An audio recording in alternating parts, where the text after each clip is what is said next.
One remark, in particular, caught Bob Zoellick's attention. America's former trade minister and previous president of the World Bank had been listening to an hour-long discussion about Australia at a conference on the Gold Coast earlier this year. He wanted to make sure HED heard correctly. "Did you say that Australia has had a recession in 26 years?" he asked me afterwards. "That's right," I assured him. "So what's everyone complaining about?" It's a timely reminder. The rest of the world would love to have our problems.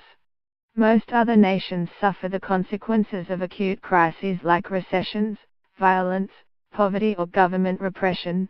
Australia's biggest problems are the result of complacency. They're first world problems.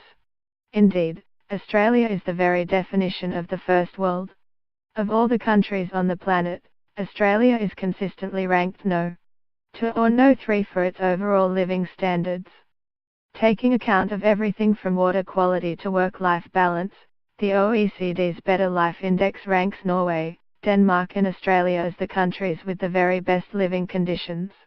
The UN's Human Development Index considers income and life expectancy and years of education and ranks Norway and Australia as the topmost nations on Earth. Out of 188, Australia has an abundance of every resource imaginable, physical and intellectual, and even social. The ASOIT right of politics and the identity politics left constantly egg Australians on to hate each other. Both sides promote division over cohesion. Yet they have largely failed. Australia remains an open and harmonious society with a strong sense of shared national identity together with the second biggest intake of immigrants per capita of any country. When Malcolm Turnbull says that Australia is the most successful multicultural nation on Earth, he is not making it up. Australia has gone through the traumas of Lambing Flats and Cronulla, with the White Australia policy in between, yet has managed to learn, develop and adjust. The Secretary-General of the 57-nation Organization of Islamic States, Iyad Amin Mardai, former Culture Minister of Saudi Arabia, told me last year, "You in Australia have managed what every country wants." And what's that? Social harmony. Australia has developed in a free society a cohesion that Saudi Arabia and other countries try to achieve through repression. And, overall, we've put it all together pretty well for a former convict colony.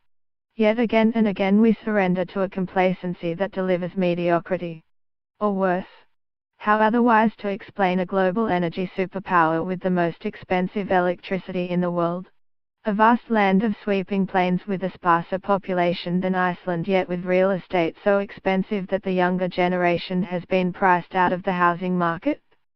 Australia is one of the world's top 3 exporters of high-quality education. So how can it allow its own children's reading and writing abilities to remain in a relentless slide towards illiteracy, a dismal annual ratings ritual the country bemoans yet cannot escape? And how to explain perhaps the ultimate paradox? One of the freest peoples that has ever existed, ranked by American institutions to be freer than Americans themselves, has a growing portion of the population saying they'd prefer to live under a dictator.